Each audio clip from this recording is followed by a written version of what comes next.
นั้นก็คือจะเป็นแอปที่เขาติดตั้งแล้วจะออกมาแบบนี้ติดไปเลยจากนั้นเราก็เปิดใส่ปกตินะติดเข้าไปเลยตัวนี้จะเป็นหน้าต่างแอปนะคือให้เขาระบบโดยการ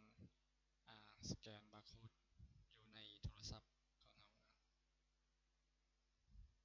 องเราเปิดแอปอยู่โทรศัพท์เดียว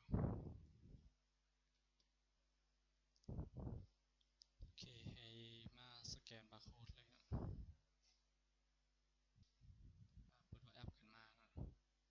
จากนั้นไปที่ปุ่ม3จำนี่นะทางเทิงนี้มาที่บนแอปเว็บจากนั้นไปสแกนบาร์โค้ดถือว่าสำเร็จในการล็อกอินเข้าระบบ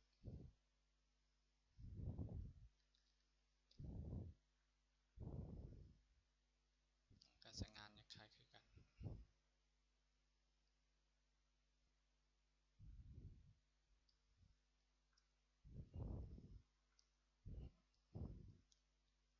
จะเป็นข้อมูลต่างๆสามารถดาวน์โหลดเอาอยู่ในนี้ PC ของเราเลยนะ